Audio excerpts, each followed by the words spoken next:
నమస్తే, welcome back స్వతంత్ర. నేను మీ రాజమౌళి. ఓవైపు అరెస్టులు, మరోవైపు రాజకీయ విమర్శలు. ఏపీలో లిక్కర్ స్కామ్ కేసు ప్రకంపనలు రేపుతుంది. ఈ కేసులో మిథున్ రెడ్డి అరెస్టుతో రాజకీయంగా విమర్శల పర్వం తారస్థాయికి వెళ్ళింది. లిక్కర్ స్కామ్ చంద్రబాబు అల్లిన ఓ కట్టు కథ అంటూ వైసీపీ ఎదురుదాడికి దిగుతుంది. మరి సిట్ ఏం చెప్తుంది? ఈ కేసులో సూత్రధారులు ఎవరు?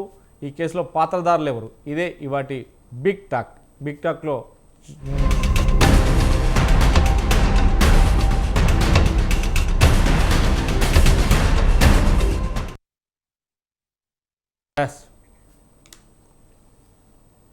మనతో పాటు బిగ్ టాక్లో పాల్గొన్నారు ముప్పల్ల సుబ్బారావు గారు, అడ్వకేట్, కంచర్ల విజయభాస్కర్, టీడీపీ రాష్ట్ర నాయకులు, పాదయాత్ర వెంకటేశ్వర రెడ్డి, వైసీపీ రాష్ట్ర నాయకులు. నమస్తే అండి.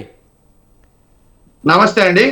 సుబ్బారావు గారు చెప్పండి. సుబ్బారావు గారు, మనం చూస్తున్నాం నిన్న మిథున్ రెడ్డి అరెస్టుతో పాటు ప్రకంపనలు రేపుతుంది లిక్కర్ స్కామ్. ఏపీలో లిక్కర్ స్కామ్ ఏదైతే గతంలో మనం చూసిన తెలుగు రాష్ట్రాల్లో లిక్కర్ స్కామ్ అనేది ఢిల్లీలో జరిగింది. ఈ నేపథ్యంలోనే కొంతమందిని అరెస్ట్ కూడా చేశారు. కానీ ఇవాళ చూస్తే అంటే గతంలో నుంచి కూడా సిట్ నిర్వహించినటువంటి నేపథ్యంలో ఆంధ్రప్రదేశ్లో కూడా ప్రకంపనలతో పాటు మొత్తం మీద లిక్కర్ స్కామ్ జరిగింది. కొన్ని కోట్లాది రూపాయలు, వందల కోట్లాది రూపాయలు ముడుపులు చెల్లించాయి. ఆయనతో రాజు మాత్రమే చెప్తే ఇదంతా జరుగుతుంది అంట. రాజు ఎవరు, దీని వెనుక కథ ఏంటి అనేది సిట్ అధికారుల దగ్గర పూర్తి బయోడేటా ఉందని ఓ దిక్కు మాత్రం వైసీపీ నేతలు ఇది కావాలని ఒక కొట్టు కథ అల్లుతున్నాడు చంద్రబాబు నాయుడు, అందరిని అరెస్ట్ చేస్తున్నాడు, ఒక ఆధారం అంటే ఖచ్చితంగా చూపెట్టాలి, బయట పెట్టాలంటున్నాడు.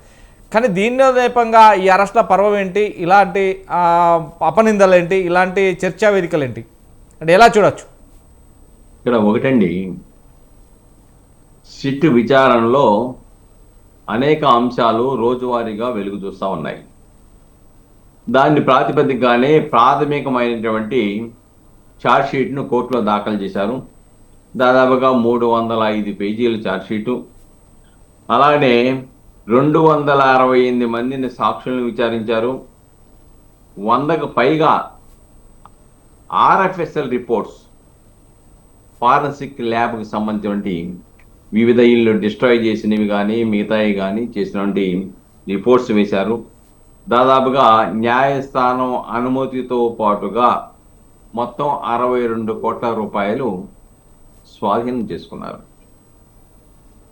అయితే ఇక్కడ చాలా స్పష్టం, దీంట్లో ఐటీ విద్యార్థులను వాడారని, లేకపోతే డెన్నలో హైదరాబాద్లో ఒక 7, తాడేపల్లి పక్కన ఒకటి, దుబాయ్లో ఒకటి పెట్టేసి ఈ సొమ్మంతా అక్కడ డంపు చేశారని, అలానే సెల్ కంపెనీల ద్వారా దీన్ని వైట్ మనీగా మార్చుకున్నారని, హవాలా ద్వారా విదేశాలకి, ఇతర ప్రాంతాలకి ఆ సొమ్ముని తరలించారని, కొన్ని పరిశ్రమల్లో దీన్ని పెట్టుబడిగా పెట్టారని, రియల్ ఎస్టేట్ వ్యాపారం చేశారని, బంగారాలు కొన్నారని, రకరకాలమైనటువంటి అంశాలు దీనిలో వెలుగు చూసినాయి. సరే, ఇప్పటికి 11 మంది, దాంట్లో జగన్మోహన్ రెడ్డి గారు కుడి ఎడమలు అయినటువంటి ధనంజయ రెడ్డి, కృష్ణమోహన్ రెడ్డిని అరెస్ట్ చేశారు. అలానే భారతీరెడ్డి గారి సంస్థలో డైరెక్టర్గా ఉండి వాళ్ళకి ఆర్థికంగా సహకరిస్తున్నటువంటి, సలహాలు ఇస్తున్నటువంటి చార్టర్డ్ అకౌంట్ అయినటువంటి బాలాజీ, ఆయన అరెస్ట్ అయ్యాడు. చెవిరెడ్డి భాస్కర్ రెడ్డి అరెస్ట్ అయ్యారు. అలానే మిథున్ రెడ్డి ఆ ప్రధాన సూత్రధారి అని చెప్పేసి నిర్ధారించి ఆయన అరెస్ట్ చేశారని మొన్న. అలానే కేసిరెడ్డి రాజశేఖర్ రెడ్డి, ఆయన మొత్తం దీన్ని రింగ్ లీడర్ అని చెప్పేసి ఆయన అరెస్ట్ చేశారు. ఈ మొత్తం కూడా ఒక 2 ఎంపీలకి 5 కోట్ల చొప్పున నెలకి ఇచ్చేవాళ్ళు, దీంట్లో వచ్చినటువంటి అక్రమ సొమ్మునని చెప్పేసి ఈ సిట్టు విచారణలో నిర్ధారణ అయింది. చివరికి 90% అంతిమ లబ్ధిదారుడి దగ్గరికి వెళ్తుందని చెప్పేసి ఆ బిగ్ బాస్ దగ్గరికి వెళ్ళడానికి మిథున్ రెడ్డి ఒక సూత్రధారిగా ఉన్నాడని, ఆ పాలసీ మార్చడంలోను, ఆ డబ్బును వైట్ మనీ చేయటంలోను, వాటాల పంచడంలోను, అంతిమ లబ్ధిదారుడికి చేరవేయటంలోనూ క్రియాశీలకంగా వ్యవహరించిన వ్యక్తి మిథున్ రెడ్డి అనేది సిట్ విచారణలో వాళ్ళు పొందుపరిచినటువంటి అంశాలు. అంతేకాకుండా మిథున్ రెడ్డి గారు వాళ్ళ యొక్క సంస్థ పిఎల్ఆర్ ప్రాజెక్ట్ అనుకుంటాను, దాంట్లో కూడా ఎవరో A1గా ఉన్నటువంటి కెసిరెడ్డి యొక్క పిఏ 9వ ముద్దాయిగా ఉన్నాడు. ఆయన ద్వారా వాళ్ళ బ్యాంకు, వాళ్ళ యొక్క పిఎల్ఆర్ ప్రాజెక్టు బదిలీ అయినట్టుగా కూడా ఆధారాలు లభ్యమైనవి. అవి కూడా సేకరించారు, బ్యాంక్ అకౌంట్లు కూడా. కాబట్టి ఇక్కడ చాలా స్పష్టం, ఇది పాత్ర లేకుండా ఏమీ లేకుండా చేశారనేది అవాస్తవం. జనరల్గా ఎవరైనా మర్డర్ చేసిన వాళ్ళు కూడా ఏం చెప్తారు, కత్తి అంటే ఏంటో తెలియదు, మాకేమి సమాచారం తెలియదు అంటారు. ప్రతి ముద్దాయి కూడా ఒప్పుకుంటే ఇంకా విచారణ ఎందుకు, కేసులు ఎందుకు? దాంట్లో ఆరోపణలు ఎదుర్కొనే వాళ్ళు ఒప్పేసుకుంటే ఇంకా న్యాయస్థానంలో శిక్ష వేయటమే తప్ప ఇంకా విచారణ జరిగే అవకాశాలు ఉండవు, అటు ఇటు వాదనలు కూడా ఉండవు కదా. కాబట్టి సహజంగా జరిగే ద్వారంలోనే వాళ్ళు మా మీద అభాండాలు వేశారు, రాజకీయ ప్రతీకారం వంచారని చెప్పేసి వాళ్ళ వాదన వాళ్ళు చెప్పుకోవడం సహజంగా జరిగే ధోరణి. ఏదైనప్పుడు కూడాను ఈరోజు ఇక్కడ రాజమండ్రి సెంట్రల్ జైలు తీసుకొచ్చారు. సరే, వాళ్ళు ఏదో ప్రత్యేక సదుపాయాలు కావాలి, మేము భోజనం అనుమతించాలి, లేకుంటే ములాఖతులు రావాలని కోర్టులో పిటిషన్ వేసుకున్నారు. సరే, ఆ హక్కుల్ని, ముద్దాయిల హక్కుల్ని మనమేం ప్రశ్నించడానికి ఏం లేదు. ఎందుకంటే వాళ్ళ సదుపాయాలు చట్ట ప్రకారంగా న్యాయస్థానం ద్వారా తీసుకునే దాన్ని మనమేమి విమర్శించవలసిన అవసరం లేదు. ఏదేమైనప్పటికి కూడాను ఛార్జ్ షీట్లో జగన్మోహన్ రెడ్డి యొక్క పేరుని అనేక ప్రాంతాల్లో ప్రస్తావించారు, ఒక 2-3 చోట్ల. ఎందుకంటే అంతిమ లబ్ధిదారుడు ఆయన అనే ఆ అర్థం వచ్చే విధంగా దాంట్లో ప్రస్తావించారు. అంతేకాకుండా గతంలో ముద్దాయిల రిమాండ్ రిపోర్టులో కూడా వాళ్ళు రాసిందే high profile political executive of the then government అని రాశారు. హై ప్రొఫైల్ ఉన్నటువంటి పొలిటికల్ ఎగ్జిక్యూటివ్ గత ప్రభుత్వంలో ఉన్న వాళ్ళు ఎవరంటే అందరికీ తెలిసిన విషయమే. ఈ రోజున తాడేపల్లి అలా సీఎంఓ ఆఫీస్ యొక్క అనుమతి లేకుండా ధనంజయ రెడ్డో, కృష్ణమోహన్ రెడ్డో వీళ్ళు వచ్చేయండి, వీళ్ళు ఇంటర్ఫియర్ అయ్యే అవకాశాలు ఉండవు. ఇక్కడ జరిగింది ఏంటంటే వైఎస్ఆర్సీపీ నాయకులు ఒక ప్రశ్న లేవదీస్తూ ఉన్నారు. ఏంటంటే అది అసలు వీళ్ళకి సంబంధం ఏంటి ఆ సమస్యతో? అది మద్యం శాఖ. ఆ శాఖకి వీళ్ళకి సంబంధం ఏంటి? వీళ్ళు అమాయకులు, వీళ్ళని పెట్టారు అనేది సిట్ కూడా విచారణలో చెప్తుంది. అదే మద్యం శాఖ, ఎక్సైజ్ శాఖకు సంబంధం లేకుండా ప్రభుత్వ కార్యాలయాల్లో సమావేశాలు పెట్టకుండా విజయసాయిరెడ్డి చెప్పినట్లుగా ప్రైవేటు ప్రాంతాల్లో హైదరాబాద్లోనూ వివిధ ప్రాంతాల్లోనూ మిథున్ రెడ్డి, విజయసాయిరెడ్డి, అలానే కెసిరెడ్డి రాజశేఖర్ రెడ్డి, అలాగా బాలాజీ, వీళ్ళందరూ కూడా సమీకృతమయ్యారని చెప్పేసి ఈరోజు రిమాండ్ రిపోర్ట్లో మిథున్ రెడ్డి ఎన్ని ప్రాంతాల్లో ఈ సమావేశం కలిసి మాట్లాడారు, ప్రైవేటు స్థలాల్లో కూడా టెక్నికల్ ఎవిడెన్స్ ద్వారా తీసుకొచ్చి దాంట్లో పెట్టింది రిమాండ్ రిపోర్ట్లో. కాబట్టి ఇంకా కాదు అంటానికి లేదు. ఇప్పుడు సిట్ కూడా అంటుంది అదే, అసలు వీళ్ళకి సంబంధం లేని సంస్థ, సంబంధం లేని దాంట్లో ఎంటర్ అయిపోయి పాలసీని నిర్ధారించడానికి వీళ్ళెవరు, కిక్ బ్యాక్లు తీసుకోవడానికి వీళ్ళెవరు, నిబంధనలకు విరుద్ధంగా చేసినారు కాబట్టి ఇది నేరము, దీంట్లో అక్రమాలు జరిగినాయి అనేది సిట్ విచారణలో వెల్లడైనటువంటి అంశాలుగా వాళ్ళు చెప్తూ ఉన్నారు. కాబట్టి ఇక్కడ చాలా స్పష్టమండి. కాబట్టి ఇంత క్లియర్గా ఉన్న తర్వాత కూడా ఇంకా డెఫినెట్గా అది అన్ని దారులు కూడా తాడేపల్లి వైపే చూస్తూ ఉన్నాయి. ఎందుకంటే ఆల్రెడీ ఇన్వెస్టిగేషన్ దగ్గర డాక్యుమెంటరీ ఎవిడెన్స్ కానీ, ఎందుకంటే కెసిరెడ్డి రాజశేఖర్ రెడ్డి లాంటి వాళ్ళు ఏం చేశారంటే అందరి దగ్గర సెల్ ఫోన్ తీసుకుని, దీంట్లో 200 మంది ఐటీ విద్యార్థులు ఉన్నాయి, బీటెక్ విద్యార్థులు ఉన్నారండి. ఈ యొక్క కొరియర్స్గా పనిచేయడానికి దీంట్లో ఉపయోగించారు. ఈ అక్రమాల సొమ్ము కలెక్ట్ చేయడానికి అనేది ఇన్వెస్టిగేషన్లో స్పష్టమైన అంశం అది. కాబట్టి ఆ విద్యార్థులు దాంట్లో కొంతమంది ప్రధాన ప్రముఖుల్ని విదేశాలకు పంపారు, దుబాయ్కి. కొంతమంది అక్కడే ఉన్నారు, కొంతమంది అమెరికాలో ఉన్నారు. వాళ్ళ సెల్ ఫోన్లు లాక్కొని అవి వీళ్ళు స్వాధీనం చేసుకొని సెల్ ఫోన్కి రెట్టింపు సొమ్ము ₹1,00,000 చొప్పున ఒక్కొక్కరికి ఇచ్చారనేది విచారణలో వెళ్ళిన అంశం. అవి ధ్వంసం చేస్తే రిట్రైవ్ చేశారు దాన్ని, సమాచారాన్ని. ఆ సమాచారాన్ని, టెక్నికల్ సమాచారాన్ని ధ్వంసం చేస్తే RFSL ద్వారా దాన్ని రికవరీ చేసి, ఎస్ వీళ్ళు ఇక్కడ ఈవెన్ కెమెరాలు కూడా, వీడియోలు కూడా రికవరీ అయినాయి. RFSL దాంట్లో రికవరీ అయినాయి. డెన్నల్లో కూర్చొని ఒక మనిషి ₹1,00,000 డబ్బులు కట్టలు పెట్టేసి వీడియో తీసి వాళ్ళకి పంపుతున్న విషయాలు కూడా సిట్ విచారణలో లాగింది. అవి కూడా కోర్టుకి సమర్పించింది మన ఛార్జ్షీట్లో, ప్రిలిమినరీ ఛార్జ్షీట్లో. కాబట్టి ఇంత సమగ్రంగా సిట్ విచారణ జరిగింది. దాంట్లో చాలా అంశాలు వెలుగు చూసినాయి. డెఫినెట్గా మిథున్ రెడ్డి తర్వాత అంతిమ లబ్ధిదారులు లేకుండా కేసే లేదు అసలు. ఈ సొమ్మంతా ఏ అంతిమ లబ్ధిదారుడి దగ్గరికి వెళ్ళిందో, ఏ బిగ్ బాస్ దగ్గరికి వెళ్ళిందో, ఆయన్ని అరెస్ట్ చేయకుండా, ఆయన్ని ముద్దాయిగా పెట్టకుండా ఈ కేసు ఇప్పటివరకు 12 మందిని అరెస్ట్ చేశారు మిథున్ రెడ్డి గారితో సహా. ఈ కేసే నిలవదు, ఈ కేసు కూడా చెత్తపట్టులోకి వెళ్ళిపోదు. కాబట్టి డెఫినెట్గా అంతిమ లబ్ధిదారుడు తాడేపల్లి ప్యాలెస్ ఏదైతే అన్ని రూట్లు కూడా అక్కడ చూపిస్తా ఉన్నాయో, కాబట్టి అక్కడ అంతిమ లబ్ధిదారుని డెఫినెట్గా ఈ కేసులో తీసుకొస్తారు.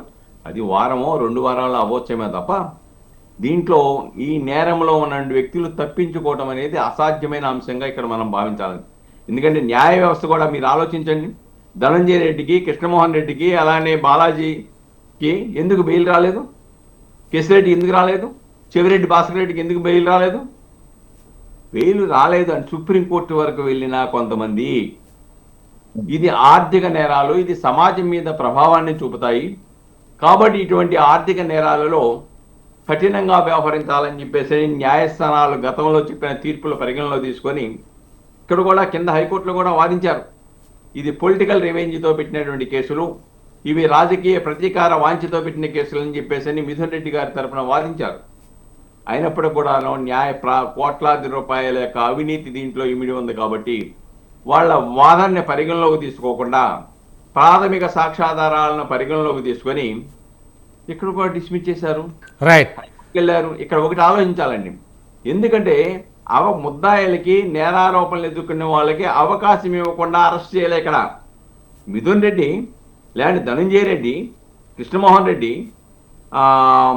బాలాజీ, వీళ్ళందరూ కూడా కింద కోర్టుకు బెయిల్ వెళ్ళారు, హైకోర్టుకు బెయిల్ వెళ్ళారు, సుప్రీంకోర్టుకు బెయిల్ వెళ్ళారు. కానీ రాజకీయ దురుద్దేశంతో అరెస్ట్ చేయాలంటే ఇంతకాలం ఆగవలసిన అవసరం లేదు. Right right right right right Subbarao గారు, మళ్ళీ మీ దగ్గరికి వస్తాను. వెంకటేశ్వర రెడ్డి గారు నమస్తే, చెప్పండి. నమస్తే. ఏంటండి, ఓవైపు అరెస్టులు, మరోవైపు రాజకీయ విమర్శలు చూస్తే మాత్రం 48 మందిని పేరు పైన ఛార్జ్షీట్లు దాఖలు చేశారు. ఈ నేపథ్యంలోనే 12 మందిని అరెస్ట్ చేశారు. ఇంకా కూడా అరెస్టు చేస్తారు, ఖచ్చితంగా అందరినీ కూడా రిమాండ్ పంపిస్తారని తెలుస్తుంది. గత ప్రభుత్వంలో 48 మంది లిక్కర్ స్కామ్లో ఉన్నారు, ఒక రాజు ఇదంతా ఆడిచ్చారు అనే విమర్శలు వెళ్తున్నాయి. ఎవరా రాజు, ఏంటి పరిస్థితి అనేది ప్రశ్న ఉత్పన్నం అవుతుంది. ఇవి కూడా 15 రోజుల్లో అంటున్నారు. ఏంటి పరిస్థితులు అసలు? ముందుగా స్వతంత్ర టీవీ వీక్షకులకి, ప్యానెల్లో ఉన్న పెద్దలకి, రాష్ట్ర ప్రజలకి, మీకు శుభ సాయంత్రం. మానవుడే మహనీయుడు, మనిషే దేవుడు. సత్యమేవ జయతే, సత్యమనే పలకవలెను. ఇక విషయానికి వస్తే పెద్దలు సుబ్బారావు గారు కొన్ని విషయాలు టెక్నికల్ గా ఉన్న కొన్ని విషయాలు చెప్పారు. అంటే వాళ్ళకి బెయిల్ కూడా రాలేదు, అంటే కోర్టు విచారించి బెయిల్ కూడా ఇవ్వలేదంటే ఇందులో ఎంతో కొంత నేరం ఉంది అనేది సుబ్బారావు గారు ఆ భావన వచ్చే విధంగా చెప్పదలుచుకున్నారు. అంటే 53 రోజులు చంద్రబాబు నాయుడు గారికి కూడా బెయిల్ రాలా. చివరికి ఆయనకి బెయిల్ వచ్చింది, మెర్సీ బేస్డ్ మీద బెయిల్ వచ్చింది. ఆయనకి మెర్సీ బేస్డ్ మీద బెయిల్ వచ్చింది. ఇక్కడ మనం గమనించాల్సిన విషయం ఏంటంటే, మనకు రాజ్యాంగ వ్యవస్థ ఏర్పడిన దగ్గర నుంచి, స్వతంత్రం వచ్చిన దగ్గర నుంచి ఇప్పటి వరకు పోలీసు వారు కానీ, ఇతరత్ర కేసులు బుక్ చేసిన అన్ని విషయాలలో 98% కేసులు న్యాయస్థానాల్లో కొట్టివేయబడ్డాయి. కేవలం 2% మాత్రమే కన్విక్షన్, శిక్షలు పడే పరిస్థితి భారతదేశ న్యాయ వ్యవస్థలో ఉన్నది. 98% కేసులు కొట్టివేయబడ్డాయి. వాళ్ళు చెప్పిన మాట నిజమే గనక అయితే, ఇప్పుడు ప్రభుత్వం పెట్టే కేసులన్నీ నిజమే గనక అయితే, మేమేమంటామంటే లిక్కర్ స్కామ్లో ఆల్రెడీ చంద్రబాబు నాయుడు గారు కూడా బెయిల్ మీద ఉన్నారు. లిక్కర్ స్కామ్లో, ఔటర్ రింగ్ రోడ్ స్కామ్లో, అట్లానే స్కిల్ స్కామ్లో చంద్రబాబు నాయుడు గారు కూడా బెయిల్ మీద ఉన్నారు. ఆయన కూడా ఒక ముద్దాయి. మేము క్లియర్గా ఒక మాట ఏం చెప్తున్నామంటే, లిక్కర్ స్కామ్ని కేంద్ర రాష్ట్ర ప్రభుత్వాలు, సుప్రీంకోర్టు జోక్యం చేసుకొని 14 నుంచి ఇప్పటి వరకు పూర్తిగా సమగ్ర విచారణ జరిపి ఎవరైతే దోషులు ఉన్నారో వాళ్ళందరినీ శిక్షించమని కోరుతున్నాం. ఎవరైతే దోషులు ఉన్నారో వాళ్ళందరినీ శిక్షించమని కోరుతున్నాం. దీనికి స్వతంత్ర ప్రతిపత్తి కలిగిన సంస్థలు, కేంద్ర స్థాయి సంస్థలు, సుప్రీంకోర్టు కలగజేసుకొని ఆదేశించి పూర్తి విచారణ జరపాలని కోరుతున్నాం. ఎవరైనా స్కామ్ చేసినా, ఎవరైనా అవినీతికి పాల్పడినా, ఎవరైనా దోషుల్ని శిక్షించాల్సిందే. ప్రభుత్వం ఆ పని చేయాల్సిందే.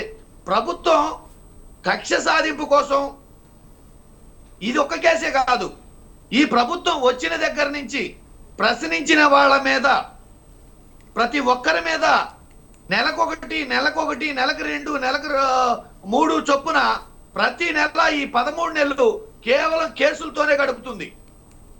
ఎవరైతే ప్రశ్నిస్తారో, ఎప్పుడైతే ప్రజా ఉద్యమం బయలుదేరిద్దో, ప్రజా ఉద్యమం బయలుదేరిన ప్రతిసారి ఏదో ఒక కేసు పెట్టడం, మొత్తం టాపిక్ మొత్తాన్ని డైవర్ట్ చేయటం, ఇది ప్రభుత్వ పనిగా ఉంది.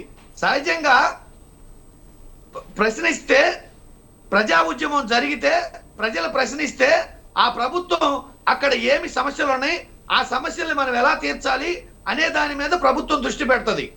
కానీ ఈ ప్రభుత్వం ప్రశ్నించిన ప్రతిసారి ముందు ఆ ప్రశ్నించిన వాళ్ళని లోపలేస్తుంది.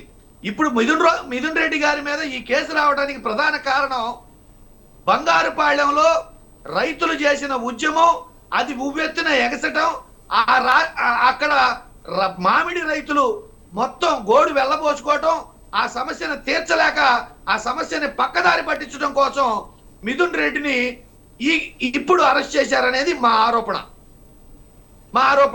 ఇక కేసు విషయాల్లోకి వెళ్తే లిక్కర్ స్కామ్ అనేది ఈ కూటమి ప్రభుత్వం సృష్టించిన ఒక బూటకపు కట్టుకథ. ఇది న్యాయస్థానాల్లో నిలబడదు. న్యాయస్థానాలు ఖచ్చితంగా దీన్ని కొట్టివేస్తాయి. ఈ లోపు టాపిక్ డైవర్ట్ చేయడం కోసం ప్రజలకి ఏదో జరిగిపోతుంది అని చెప్పేసి ఈ ఇస్తానన్న హామీలు కానీ, రాష్ట్రంలో జరుగుతున్న మహిళలపై జరుగుతున్న అగత్యాలు కానీ, ఇవన్నీ ప్రశ్నించకుండా ఉండడం కోసం బెదిరింపు ధోరణిలో ఈ ప్రభుత్వం ప్రవర్తిస్తున్నది. మీరు ప్రశ్నిస్తే, మీరు ప్రజల్లోకి వస్తే మేము ఖచ్చితంగా ఈ విధంగా కేసులు పెడతాం. ఎవరైనా ప్రశ్నించినా, ఎవరైనా ఏదన్నా అడిగినా, ఇదిగో పలాని వాళ్ళని లోపలేసాం, వీళ్ళని లోపలేసాం, మీ గతి కూడా ఇంతే. భయపెడితే భయపడిపోవటానికి మేమేమన్నా పిచ్చి ఓటర్లం అనుకున్నావా? ఫైటర్లం, పోరాట యోధులం, వైఎస్ఆర్సీపీ నాయకులం.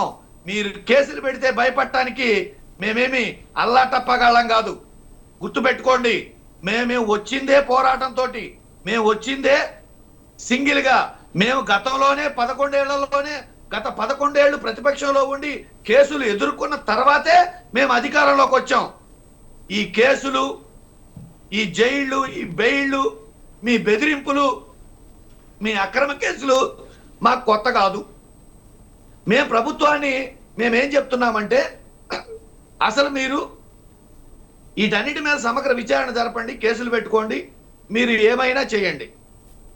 మీరు వాటితో పాటు ఇచ్చిన హామీల సంగతి చూడండి, ప్రజల పరిపాలన సంగతి చూడండి, ఆడబిడ్డల మాన ప్రాణాల సంగతి చూడండి, తప్పిపోయిన 33,000 మంది మహిళల సంగతి ఏమైంది, 7 గుర్రాలపల్లిలో ఆ మహిళకి ఏమి న్యాయం చేశారు, నిన్నగాక మొన్న జనసేన ఇన్ఛార్జి చంపిన ఆ కుటుంబానికి ఏమి న్యాయం చేశారు, వీటన్నిటిని చూస్తూ ఎవరైతే అక్రమార్కులు ఉన్నారో వాళ్ళందరి మీద సమగ్ర విచారణ జరపాలని చెప్పేసి మేము కోరుతున్నాం.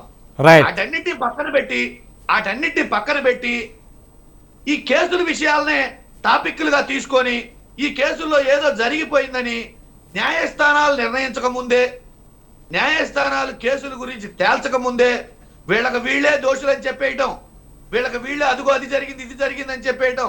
ఛార్జ్ షీటు 300 పేజీలు ఛార్జ్ షీటు వాళ్ళు ఫైల్ చేస్తే ఆ 300 పేజీలు చదివారో లేదో కూడా తెలియదు. 300 పేజీలు చదవకముందే ఆ ఛార్జ్ షీట్ లో ఏముందో తెలియకుండానే సుబ్బారావు గారు లాంటి గౌరవమైన న్యాయవాదులు కూడా అంతా వీళ్ళ కళ్ళెదురు చూసినట్టు, వీళ్ళ దగ్గర ఏదో సాక్ష్యాలు ఉన్నట్టు వీళ్ళ డిబేట్లో ప్రస్తావన చేయటం, ఇదంతా న్యాయమూర్తి గారు ఆమోదించినట్టు, న్యాయమూర్తి గారు ఏదో మిథున్ రెడ్డి గారికి కానీ, ఈ కృష్ణమోహన్ కానీ, ధనుంజయ రెడ్డి గారికి కానీ, బాలాజీ గోవిందప్పకి కానీ శిక్షలు వేసినట్టు వీళ్ళే నిర్ధారించేస్తారు. మరీ కొన్ని సామాజిక మాధ్యమాలు అయితే కూటమి నేతల కంటే, కూటమి కార్యకర్తల కంటే, కూటమి నాయకుల కంటే వీళ్ళే అత్యుత్సాహంతో డిబేట్ల మీద డిబేట్లు పెట్టి అదిగో అది ఎక్కడ జరిగింది, ఇదిగో ఇది ఎక్కడ జరిగింది, ముందుగానే అరెస్టులు జరగక ముందే రేపొద్దున అరెస్ట్ జరిగింది, అరెస్ట్ జరిగిన తర్వాత ఇట్ట జరిగింది.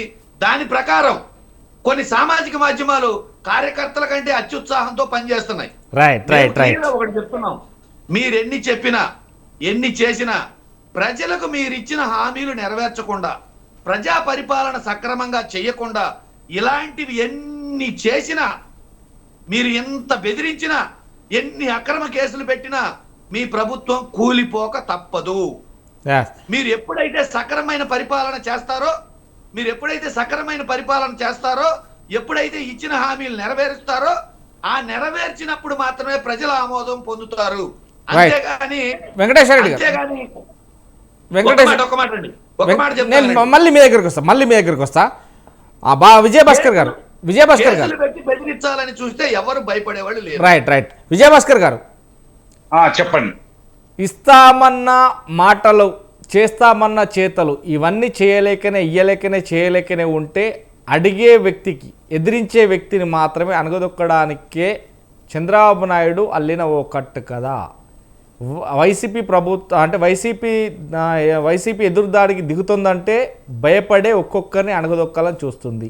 ఈ నేపథ్యంలోనే ఎదురు తిరిగిన వారిపైన లిక్కర్ మాఫియా అంటూ ముద్ర వేసి జైళ్ళకు పంపుతుంది.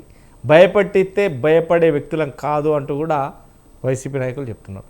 అంటే ఎలా చూడొచ్చు, అంటే నిప్పులేందే పొగరాదంటారు, అంటే ఏ పని చేయకుండానే కావాలనే బురదలుతున్నారా అనేది ఒక ప్రశ్న ఉత్పన్నమవుతుంది.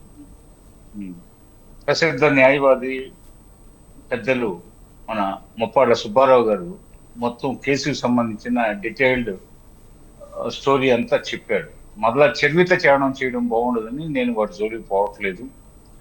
ఇప్పుడు వెంకటేశ్వర రెడ్డి గారు మిథున్ రెడ్డి బంగారుపాలెంలో జన సమీకరణ విపరీతంగా చేశాడు కాబట్టి అందులో భాగమే ఈ అరెస్ట్ అని చెప్తున్నాడు.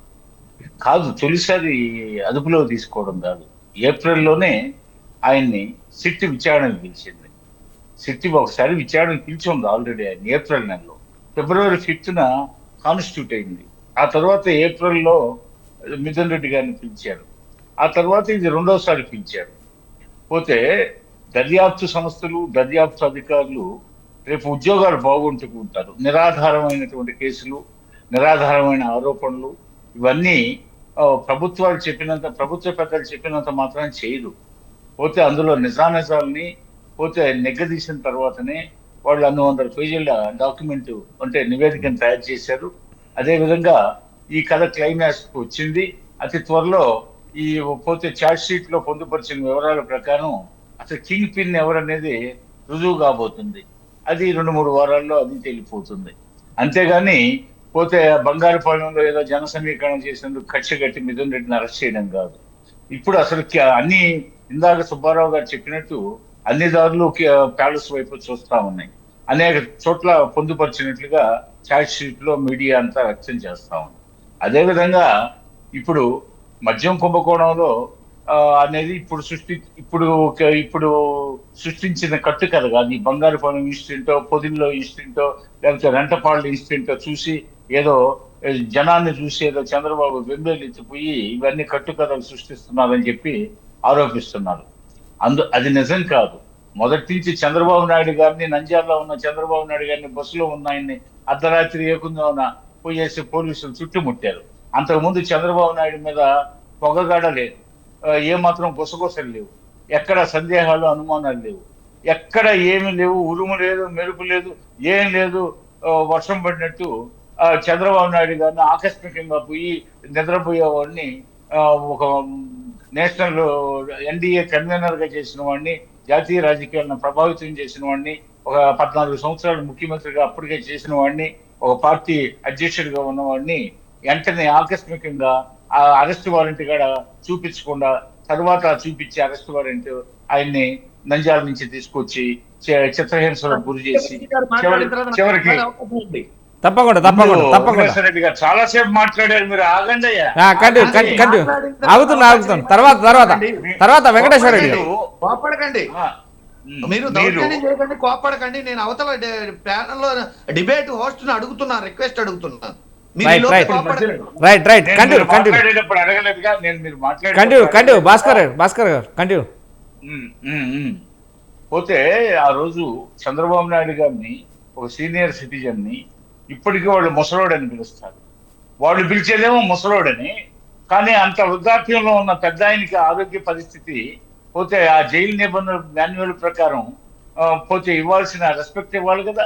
ఆ రోజు జైలు సూపరింటెండెంట్ గారు మార్చారు, వాళ్ళకి అనుకూలమైనటువంటి జైలు సూపరింటెండెంట్ తీసుకొని వచ్చారు. పోతే అక్కడ ఆయనకి సరైన మంచం ఇవ్వలేదు, దోమల్ని అదే విధంగా ఆయన చంపడానికి కుట్ర జరిగింది. అయితే యావత్ ప్రపంచం కోడై కూసింది, యావత్ ప్రపంచం నిరసన వ్యక్తం చేసింది. పోతే సుప్రీంకోర్టులో అడుగడుగున జాతీయ స్థాయి న్యాయవాదులంతా కలిసి, అందులో మన సుబ్బారావు గారు లాంటి వాళ్ళు కూడా అక్కడ ఫాలోఅప్ లో ఉన్నారు.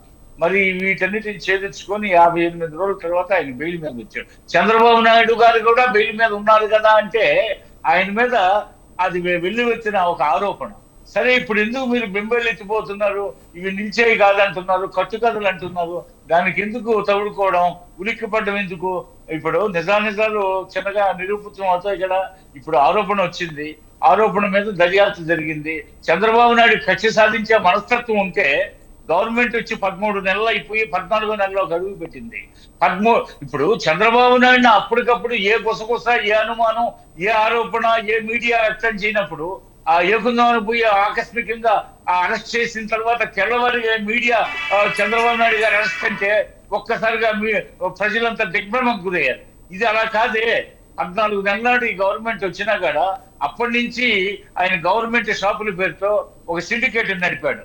సిండికేట్ మామూలుగా ప్రైవేట్ వ్యాపారస్తులు సిండికేట్ అవుతుంటారు, కానీ ఇక్కడ గవర్నమెంట్ లోనే ఆయనకి అట్మదీయులు తత్మదీయులు అని వేరుగా పెట్టేసి తనకు కావాల్సిన వాళ్ళనంతా ఒకటిగా చేసి ముడుపులు ఎవరు ఎక్కువ ఇస్తే, కమిషన్లు ఎవరు ఎక్కువ ఇస్తే వాళ్ళకి అందుబాటులో ఉండి, ఎక్కువ పోతే సామాన్యుడు సగటు కూలీ నాలి చేసుకునే వాళ్ళు మద్యం ఎక్కువ తాగుతారు. మరి ఆ కూలీ నాలి చేసుకునే వాళ్ళ పొట్టగొట్టి ధరలు పెంచితే త్రాగుడు తగ్గుతుందని చెప్పి ఈ పెద్ద మనిషి స్టేట్మెంట్ ఇస్తాడు ఆ రోజు. పోతే ఎన్నిసార్లు మద్యం ధరలు, ఒకసారి మద్యం ధరలు విపరీతంగా పెంచాడు, తర్వాత పూర్తి వ్యతిరేకత వచ్చింది, కొంత తగ్గించాడు. మళ్ళా ఎన్నికలు సమీపించే ముందు కొంత తగ్గించాడు. ఈ విధంగా 3-4 సార్లు ఒక్కసారిగా విపరీతంగా హై పిచ్ లో పెంచి తర్వాత మళ్ళీ కొంచెం తగ్గించుకుంటా అయినా అలా వచ్చాడు. నాసిరకం మద్యం ఇచ్చాడు. ఎన్ని వేల ప్రాణాలు ఎంతమంది కోల్పోయారు. అదేవిధంగా హాస్పిటల్ ఖర్చులు ఎంతైనాయి, ఆ కుటుంబాలు బజార్లు పడిపోయినాయి ఈయన పుణ్యాన.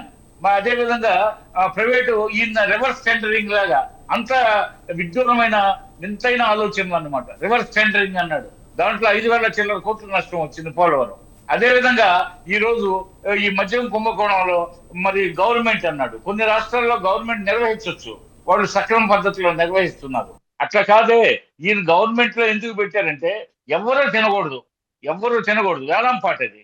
ఆ వేలం పాటలో ఎవరికి వస్తే వాళ్ళు తీసుకుంటారు, అందులో కుంభకోణాలు ఏముండవు.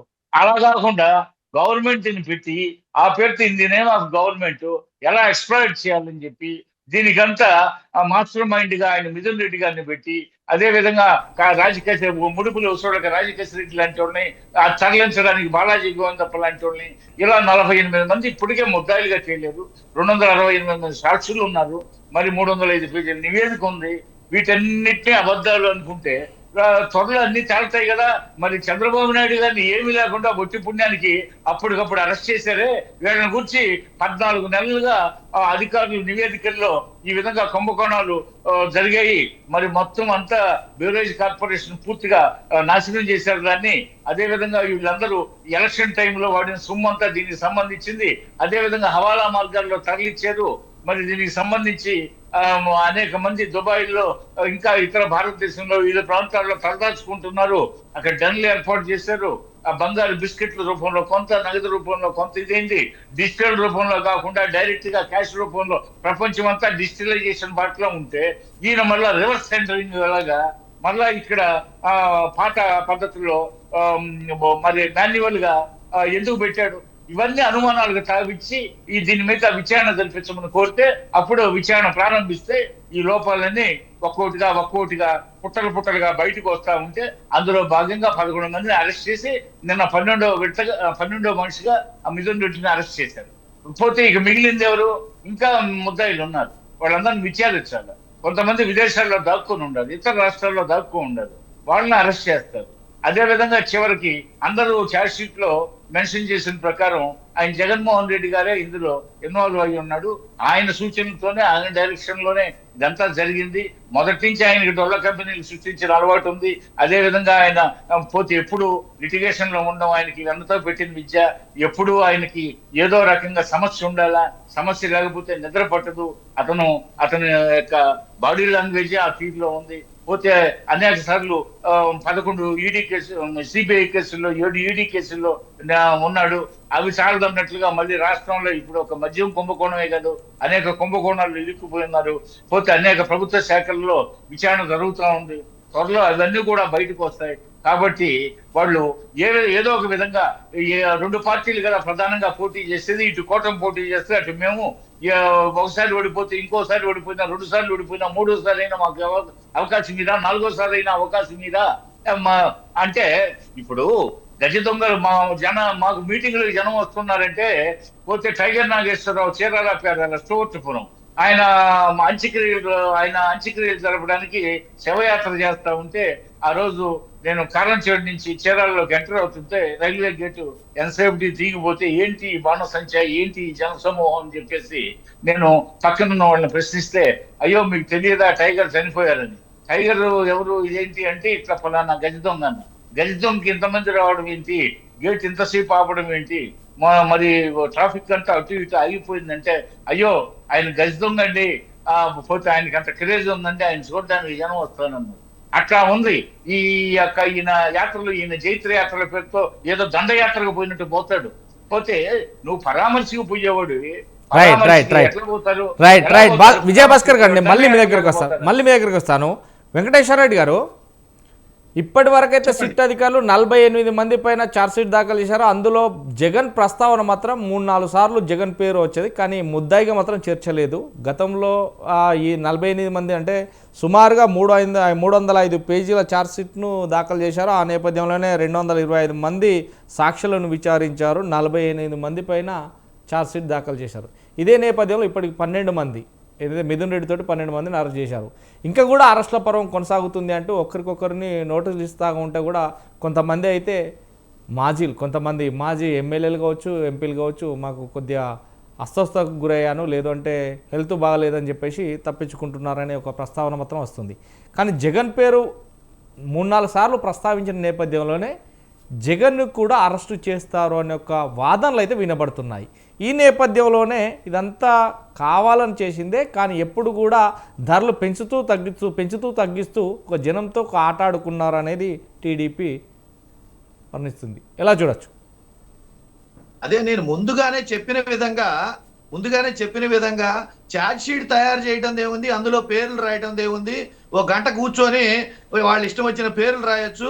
ప్రభుత్వం అధికారంలో ఉంది కాబట్టి, వాళ్ళు వేసిన సిట్టే కాబట్టి, వాళ్ళు వేసిన అధికారులే కాబట్టి, వాళ్ళు ఎవరి పేరు చెబితే వాళ్ళని అరెస్ట్ చేయడం కూడా వాళ్ళకి సులువే. కానీ వాళ్ళు ఛార్జ్ షీట్ లో పొందుపరిచినవన్నీ, వాళ్ళు ముద్దాయిలుగా చూపించిన వాళ్ళందరినీ న్యాయస్థానాల్లో సాక్ష్యాధారాలతో రుజువు చేయాలి. అది న్యాయస్థానాల్లో సాక్ష్యాధారాలతో రుజువు చేసినప్పుడు మాత్రమే వాళ్ళకి శిక్షలు పడతాయి. ఇక్కడ పేర్లు రాసుకోవడం గంట మన చేతిలో పెన్ను ఉంది, పేపర్ ఉంది, అధికారం ఉంది. ఛార్జ్ షీట్ మనం ఇష్టం వచ్చినట్టు ఫైల్ చేయొచ్చు. వెంకటేశ్వర రెడ్డి గారు చిన్న ఒక ప్రశ్న. అంటే ప్రభుత్వం ఏది చెప్తే అధికారులు అది చేయాల్సిందేనా? ఖచ్చితంగా కళ్ళు మూసుకొని చేయాల్సిందా? లాస్ట్కు అధికారులు జైలుకు పోతారు కదా, వాళ్ళ జాబ్ పోతుంది కదా, దీన్ని ఎందుకు చూడట్లేదు? అదే చంద్రబాబు నాయుడు గారు ఎప్పుడు అధికారంలోకి వచ్చినా ముందుగానే అధికారులు బెదిరించి కొంతమందిని సస్పెండ్ చేయడము, కొంతమందిని కేసులు పెట్టి జైల్లో పెట్టడము, ఇవన్నీ మనం ఆంజనేయులు గారిని వీళ్ళని చూసాం కదా. ఐఏఎస్ని పోయినసారి ఇంతకు ముందు గవర్నమెంట్ వచ్చినప్పుడు శ్రీలక్ష్మి గారిని కేసులో పెట్టి ఇరికించారు. తర్వాత కేసు ఏమైంది? ఆమె ఎన్ని రోజులు జైల్లో ఉంది? ఎందుకు ఆ కేసు కొట్టేశారు? తర్వాత అప్పుడు అధికారుల్ని, కొంతమంది మంత్రులను కూడా మంత్రులు జగన్మోహన్ రెడ్డి గారి కేసులో మంత్రులు కేసులు సబితా ఇంద్రారెడ్డి గారి మీద కేసు కొట్టేశారు, శ్రీలక్ష్మి గారి మీద కేసు కొట్టేశారు, అట్లనే అధికారులందరి మీద కేసులు కొట్టేశారు. ఇప్పుడు జగన్మోహన్ రెడ్డి గారి మీద కేసులు ఉన్నాయి అన్నారు. విజయభాస్కర్ గారికి తెలియదో మరి లేకపోతే తెలియనట్టు నటిస్తున్నారో మరి మర్చిపోయారో తెలియదు, కానీ చంద్రబాబు నాయుడు గారు ఈ దేశంలో ఉన్న అత్యధిక క్రిమినల్ కేసులున్న ముఖ్యమంత్రుల జాబితాలో చంద్రబాబు నాయుడు గారు 3వ స్థానంలో ఉన్నారు. ఆయన ఆల్రెడీ 27 కేసులు గతంలో స్టే తెచ్చుకున్నారు. ఇప్పుడు మళ్ళీ గత ప్రభుత్వంలో ఆయన స్కిల్ స్కామ్ లో కావచ్చు, ఈ లిక్కర్ స్కామ్ లో కావచ్చు, ఔటర్ రింగ్ రోడ్ స్కామ్ లో కావచ్చు, 3 కేసుల్లో ఆయన ముద్దాయిగా ఉన్నారు. ఆయన బెయిల్ పై ఉన్నారు.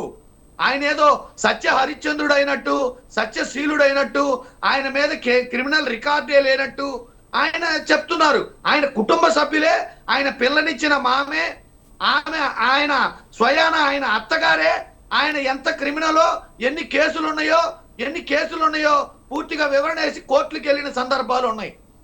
వీటన్నిటిని పక్కన పెట్టేసి ఎవరు ప్రజలు మర్చిపోతారు అనుకుంటారో, లేకపోతే ప్రజలకి ఈ విషయాలు తెలియదు, మీడియా అంతా మందే కాబట్టి మనం చెప్పింది అని నిజమా?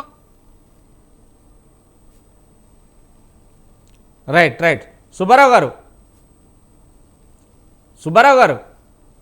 చెప్పండి. సుబ్బారావు గారు, ఇప్పుడు మనం ఏదైతే వైసీపీ వర్సెస్ అనుకుంటారో ఏమో తెలియదు, కానీ ప్రజలకి, ఆంధ్రప్రదేశ్ ప్రజలకి చెప్పండి. రైట్ వినపడుతుందండి? వినపడుతుంది. ఒక్క నిమిషం సుబ్బారావు గారు, ఒక్క నిమిషం నన్ను చెప్పనివ్వండి. కంక్లూడ్ చేస్తున్నాను. హలో, నేను క్లియర్ గా ఒక మాట చెప్తున్నా.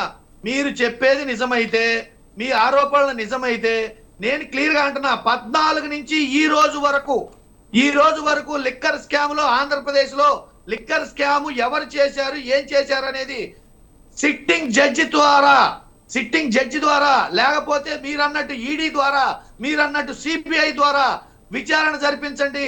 ఎందుకు ఆంధ్రప్రదేశ్ కూటమి ప్రభుత్వం సిట్ వేసి విచారణ జరుపుతున్నారో దీన్ని బట్టే అర్థమవుతున్నది. ఇది దేశంలోనే పెద్ద స్కామ్ అంటున్నారు. దేశంలోనే పెద్ద స్కామ్ అయినప్పుడు దేశ కూటమి ప్రభుత్వం అధికారంలో ఉన్నప్పుడు కేంద్ర ప్రభుత్వం ఎందుకు దీని మీద జోక్యం చేసుకొని సుప్రీంకోర్టు జడ్జి ద్వారా కానీ, లేకపోతే ఈడీ ద్వారా కానీ, సిబిఐ ద్వారా కానీ ఎందుకు విచారణ జరపట్లేదు? ఎందుకు 14 నుంచి ఈ రోజు వరకు విచారణ మేము అడుగుతుంటే మీరెందుకు దాని మీద ఎందుకు భయపడుతున్నారు? మీ పాత్ర ఏమీ లేకపోతే, మీరు ఏ స్కామ్ చేయకపోతే, ఏ అవినీతి మీరు చేయకపోతే ఎందుకు మీరు పూర్తి స్థాయి విచారణ జరపట్లేదు? ఎందుకు మీరు సెలెక్టివ్ గా కొన్ని పేర్లు ఎంచుకొని ఎవరైతే ప్రశ్నిస్తారో, ఎవరైతే వైఎస్ఆర్సీపీ నాయకులో, ఎవరైతే వైఎస్ఆర్సీపీకి ఓటేశారో, ఎవరైతే వైఎస్ఆర్సీపీకి మద్దతు తెలుపుతున్నారో వాళ్ళనే దోషులుగా, ముద్దాయిలుగా పెట్టి మీరు విచారణ జరపాలని ఎందుకు చూస్తున్నారు? మీరు దోషులు అందరినీ ఎందుకు విచారించట్లేదు? ఈ ప్రభుత్వం కూటమి ప్రభుత్వం కేంద్ర రాష్ట్రంలో అధికారంలో ఉంది కదా, మీకేంటి భయం? పూర్తి స్థాయి విచారణ ఎందుకు జరపరు? రైట్ సుబ్బారావు గారు, చెప్పండి. ఇద్దరి వాదోపవాదాలు విన్నాం కదా. ఈ నేపథ్యంలోనే ఇటు వైసీపీ, మరొక దిక్కు టీడీపీ. ఒక దిక్కేమో కావాలని కేసులు పెడుతుంది టీడీపీ ప్రభుత్వం అంటే, మరొక దిక్కేమో ఇదంతా కూడా కావాలని అప్పుడు చేశారు, దీని వెనకాల పెద్ద తలకాయలే ఉన్నాయి తప్ప ఎవరు కూడా కావాలని చేయలేదు. కావాలని చేసింది అయితే అధికారులు ఎందుకు చిక్కుకుంటారు ఇందులో? అధికారులు గవర్నమెంట్ పెట్టమంటే కేసులు పెట్టదు కదా, అధికారులు వాళ్ళ జాబ్స్ పోతాయా అని చెప్పేసి ఇక్కడ టీడీపీ కూడా ఆరోపిస్తుంది. ఇలాంటి నేపథ్యంలోనే ఈ తారాస్థాయికి చేరినటువంటిది ఇంకెన్ని రోజులు కేసులు పడతాయి? ఇంకా అంటే 48 మంది పైన ఛార్జ్షీట్ దాఖలు చేసిన నేపథ్యంలోనే 12 మందిని అరెస్ట్ చేశారు. ఇంకా ఏమన్నా అరెస్ట్ చేయడానికి వీలుండదంటావా ఈ కేసులో? ఇంకా ఇక్కడ ఒకటండి, మిత్రులు వెంకటేశ్వర రెడ్డి గారు చాలా స్పష్టంగా ఏం చెప్తున్నారంటే, ప్రధాన డిమాండ్ ఏంటంటే 2014 నుంచి ఇప్పటి వరకు మద్యం మీద జరిగినటువంటి దాని మీద కేంద్ర ప్రభుత్వం విచారణ సంస్థలు విచారణ జరపాలి అని చెప్పేసి ప్రధాన డిమాండ్ చెప్తున్నారు. మరి 5 సంవత్సరాలు అధికారంలో ఉన్నారు కదా, అప్పుడే మీరు ఇదే డిమాండ్ పెట్టేసి కేంద్ర ప్రభుత్వంతో మీకు సత్సంబంధాలు ఉన్నాయి కదా, రాజ్యసభలో మీరు సపోర్ట్ చేయకపోతే ఏ బిల్లు మేము ఎప్పుడు కేంద్ర ప్రభుత్వంతో పొత్తులో లేము. కేంద్ర ప్రభుత్వంతో ఎప్పుడు పొత్తులో లేము. మేము సింగిల్ గా పోటీ చేసాము, సింగిల్ గా గెలిచాము, సింగిల్ గా పొత్తు అనలే. రాజ్యసభలో మీరు వెంకటేశ్వర రాజ్యసభలో గారు, మద్దతు ఇచ్చారా పొత్తు అనలే, లేదా? పొత్తు అనలే. రాజ్యసభలో బిల్లుల వారీగా బిల్లుల మద్దతు ఇచ్చారా లేదా? బిల్లుల అంశాలతోటి ప్రజల అంశాలతోటి అంశాల ప్రజల వారీగా అంశాలు కాదు. మీరు ప్రజా వ్యతిరేక బిల్లులు కూడా సపోర్ట్ చేశారు. చేతిలో సంకలో చెయ్యేసుకొని భుజాల మీద చేతులు వేసుకొని ఒకరికొకరు మద్దతు తెలుపుకొని అయ్యో, తుమ్ హమ్ బాయ్ బాయ్ అని చెప్పినప్పుడు అనుకోరా? రాజకీయ స్పీచ్ వద్దు. టెక్నికల్ గా నేను అడుగుతున్నా. టెక్నికల్ గానే చెప్తున్నా నేను. టెక్నికల్ గానే రాజకీయ చెప్తున్నాను. Speech Yes, yes, Technical yes. గా అంశాల వారీగా సుబ్బారావు గారు కంటిన్యూ. మీరు టెక్నికల్ గా మాట్లాడుతున్నప్పుడు మీరు ఎందుకు ఛాలెంజ్ చేస్తున్నాము? వైఎస్ఆర్సీపీ తరఫున ఛాలెంజ్ చేస్తున్నాం. ఎందుకు మీరు చెప్పారు కదా critics వెంకటేశ్వర రెడ్డి గారు ఇంటర్ఫీర్ అవడం కరెక్ట్ కాదు. వెంకటేశ్వర రెడ్డి కాదు. కంక్లూడ్ కానీ మొత్తం చెప్పిన తర్వాత మాట్లాడతా.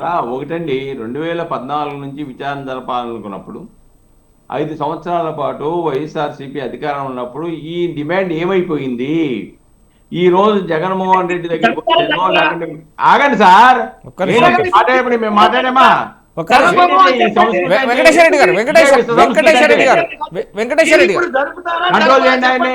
వెంకటేశ్వర రెడ్డి గారు ఒక్క నిమిషం. టీడీపీ రాజకీయాలు కాదు, వైఎస్ఆర్సీపీ రాజకీయాలు కాదు. జరుపుతారా? జరపరా అడుగుతున్నాం. మీరు మాట్లాడేటప్పుడు ఒక ఇంగిత జ్ఞానంతో మిగిలిగా నేను మాట్లాడాల ఒక మాట కూడా ఎదుటోళ్ళు మాట్లాడుతున్నప్పుడు విని రాసుకొని తర్వాత మీ వంతు వచ్చినప్పుడు మాట్లాడతాం. అది సరే మాట్లాడండి. సంస్కారం. మాట్లాడండి. సరే మాట్లాడండి. కంటిన్యూ. ఇక్కడ నేను డైరెక్ట్ గా అడుగుతున్నాను. గత 5 సంవత్సరాల కాలంలో వైఎస్ఆర్సీపీ ఇదే డిమాండ్ పెట్టుంటే డెఫినెట్ గా అందరూ అప్రిషియేట్ చేసిందరు. అప్పుడు పెట్ల చంద్రబాబు నాయుడు గారు ముద్దాయి అని చెప్తున్నారు. మీరు ఎందుకు ఆ రోజు సిట్ చేసి దాని మీద సమగ్ర విచారణ జరపడానికి ఆ 5 సంవత్సరాల కాలంలో ఏం చేశారు? ఎందుకు మీరు తీసుకోలేదు? ఇవన్నీ ప్రజలు ప్రశ్నిస్తారండి. కాబట్టి మీరు ఆ రోజే తీసుకోకుంటే మీ వాదనకు పటుత్వం వచ్చిండేది కదా, మీరు తీసుకోలేదు కదా. రెండోది ఇంకోటి చెప్తున్నారు, కేంద్ర విచారణ సంస్థలను. వెంకటేశ్వర రెడ్డి గారికి తెలియదేమో, ఈడీ ఆల్రెడీ ఎంటర్ అయిపోయింది. కేసిరెడ్డి రాజశేఖర రెడ్డిని విచారించింది, సిట్ దగ్గర సమాచారం తీసుకుంటుంది. కాబట్టి ఈడీ అయితే ఎంటర్ అయిన విషయాన్ని గమనించాలని రిక్వెస్ట్ చేస్తున్నాయని. రెండోది,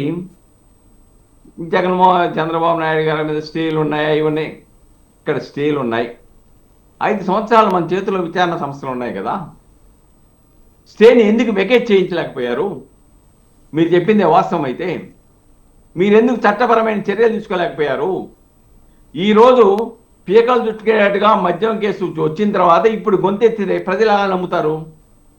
కానీ మీ చేతిలో అధికారం ఉన్నప్పుడు మీరు చెప్పే ఈ వాదనల్ని పట్టుతూ ఉండాలంటే ఆ రోజు మీరు చర్యలు తీసుకోండి. మీరు చెప్పింది వాస్తవం అయితే అప్పుడు తీసుకోకుండా ఇప్పుడు దాన్ని ప్రస్తావించడం అనేది ప్రజలు నమ్మే పరిస్థితికి వస్తారని. అలానే బంగారుపాలెం గురించి చెప్పారు. కానీ అంతకు ముందే మిథున్ రెడ్డి గారు హైకోర్టుకి వెళ్ళారు, సుప్రీంకోర్టుకి వెళ్ళారు. అక్కడ నుంచి డైరెక్ట్ చేసి మీరు మామూలుగా చూసుకోండి అన్నారు. తర్వాత మళ్ళీ రెండోసారి మళ్ళీ హైకోర్టుకి సుప్రీంకోర్టుకి వెళ్ళారు. కాబట్టి ఈ సంఘటనకు ముందే మిథున్ రెడ్డి గారిని విచారించడం కానీ, సిట్ విచారించడం కానీ, ఆయన బెయిల్ కోసం వెళ్ళడం కానీ, ఆయన సుప్రీంకోర్టు వెళ్ళడం కానీ జరిగిన విషయాన్ని గమనిస్తే మంచిదనేది నా అభిప్రాయం. అలానే నిజంగా చిత్తశుద్ధితో ఉన్నారు, నిజమే వాస్తవమే అన్నప్పుడు మాలాంటి వాళ్ళం అనేది ఉంటే పోన్లే నార్కో అనాలిసిస్ టెస్టో లేకపోతే లై డిటెక్టర్ టెస్టో దానికి మేము సిద్ధం, మా పాత్ర లేదు, సో ఏమి లేదు, ఇది రాజకీయ ప్రతీకార వాంఛన అంటే ప్రజలు హర్షిస్తారు. ఎందుకంటే నార్కో అనాలిసిస్ టెస్ట్ డైరెక్ట్ ముద్దాయి ఆరోపణలు, నేరారోపణలు ఎదుర్కొనే వాళ్ళు అంగీకరించకుండా విచారణ జరపడానికి న్యాయస్థానాలు ఆదేశాలు ఇవ్వవు. అలాంటి చిత్తశుద్ధిని నిరూపించుకోవడానికి కావలసిన అంశాలను కనుక వీళ్ళు చెప్తే ప్రజామనాన్ని పొందడానికి అవకాశం ఉంటుంది. కానీ ఇప్పుడు తీసుకొచ్చేసి కొత్త ఇప్పుడు ఈ రోజున మిథున్ రెడ్డి గారిని దాంట్లో రాశారు. ఏం రాశారు? ఆయన యొక్క పోలీస్ కస్టడీ కావాలి మాకు, కాబట్టి మా దగ్గర ఉన్న డాక్యుమెంటరీ ఎవిడెన్స్ కానీ, ఇతర సాక్షులు చెప్పినటువంటి సాక్ష్యాలను కానీ, లేదంటే వీడియో ఆడియో రికార్డు కానీ, కాల్ డేటా రికార్డులు కానీ, అలానే గూగుల్ టేక్అవుట్ టెక్నికల్ ఎవిడెన్స్ సంబంధించిన అంశాలు కానీ ఆయన ముందు పెట్టి మేము సమాచారం ఆయన దగ్గర నుంచి సేకరించాలని చెప్తున్నారు. దానికి పోలీస్ కస్టడీకి అడుగుతున్నారు. కాబట్టి పోలీస్ కస్టడీకి వెళ్ళిన తర్వాత ఆయన చెప్పేదానికి ఆయన సాక్ష్యాలన్నీ కూడా డాక్యుమెంట్లు ముందు పెట్టేసి వీడియోలు ఆడియోలు వినిపించిన తర్వాత ఆయన ఏం చెప్తారనేది ఇన్వెస్టిగేషన్ తీసుకునే తదుపరి నిర్ణయం. కాబట్టి ఇక్కడ వాస్తవం అండి, ఈ సొమ్ము అంతా ఎక్కడికి వెళ్ళినది? ఎందుకు కెసిరెడ్డి 90 ఎకరాలు కొన్నాడండి, కెసిరెడ్డి రాజశేఖర రెడ్డి హైదరాబాద్లో. అలానే ఒక ప్లాట్ కొన్నాడండి, అది 150 కోట్ల రూపాయలు, ఇది 15 కోట్ల రూపాయలు. ఇక్కడ అరెస్టులు ప్రధానం కాదు నా ఉద్దేశంలో. ప్రభుత్వం కూడా ఆలోచించాలి, అందరూ ఆ విచారణ సంస్థలు కూడా ఆలోచించాలి.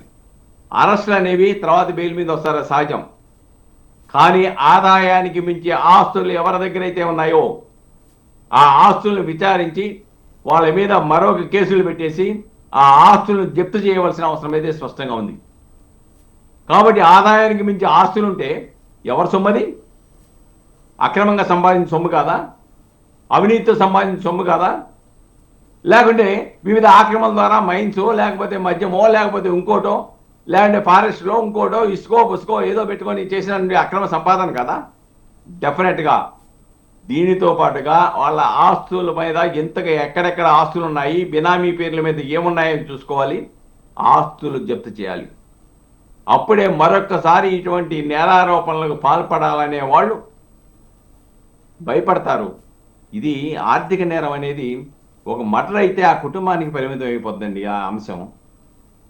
ఆర్థిక నేరాలనేవి సమాజం మొత్తం మీద దాని ప్రభావాన్ని చూపుతాయి, సమాజానికి నష్టం.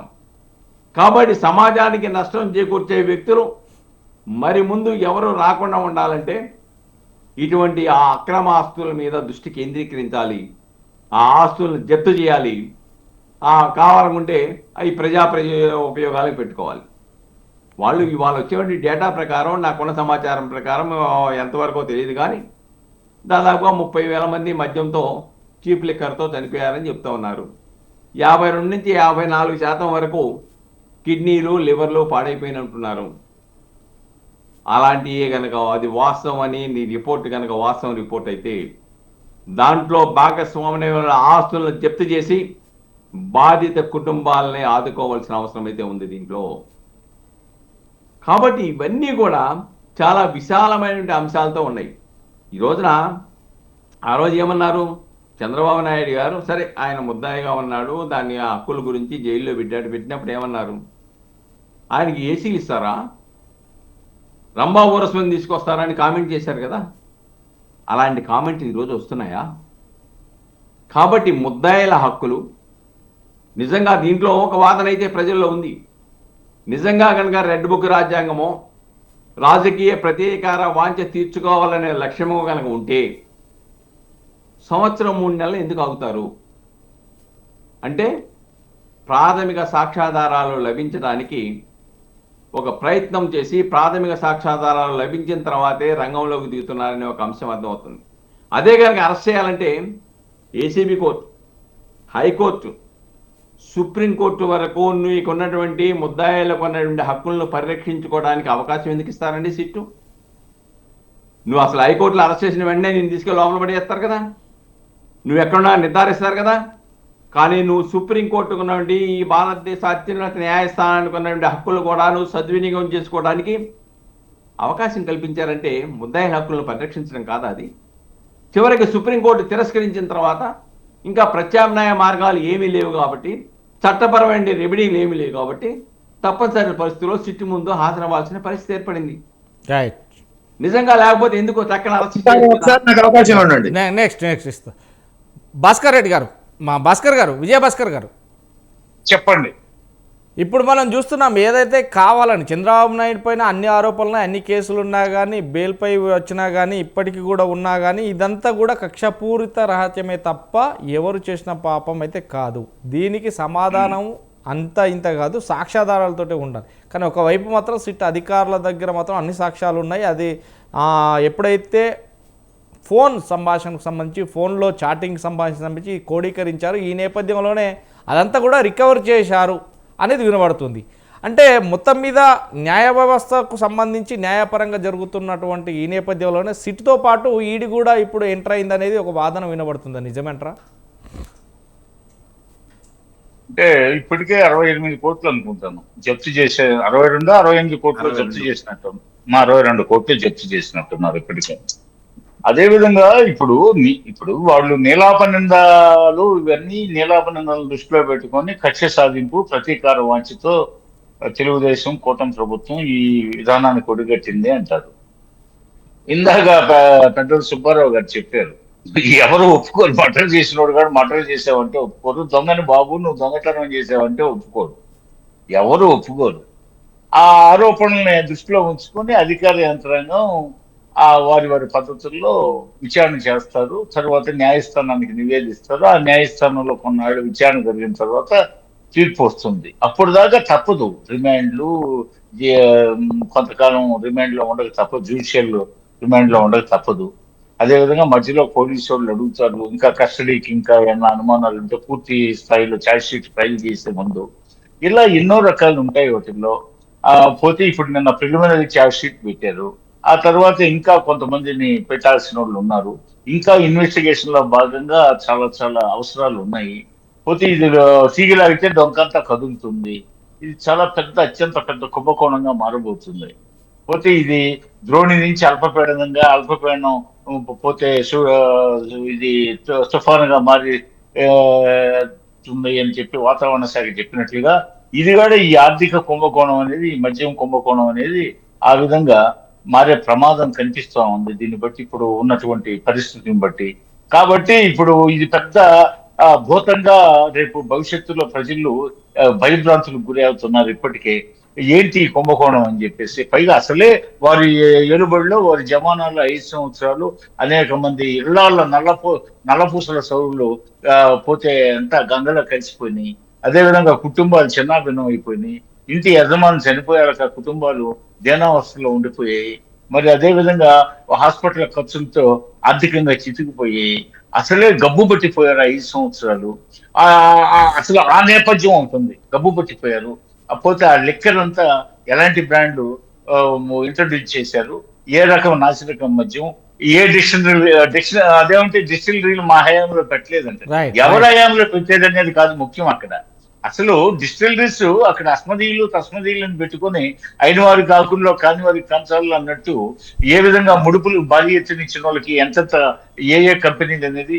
పోతే మిథున్ రెడ్డిది కూడా ఒక కంపెనీ, ఎస్పీవై కంపెనీ, దానికి SLR ఇది 5 కోట్ల రూపాయలు నేరుగా జమ చేసింది మెయిన్ అక్కడ పాయింట్.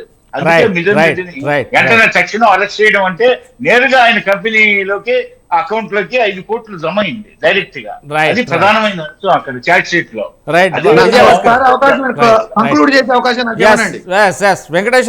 వెంకటేశ్వర రెడ్డి గారు, మనకు టైం లేదు, ఒక్క నిమిషం క్లుప్తం చేయండి, ఒక్క నిమిషం కన్ఫ్యూజ్ చేయండి.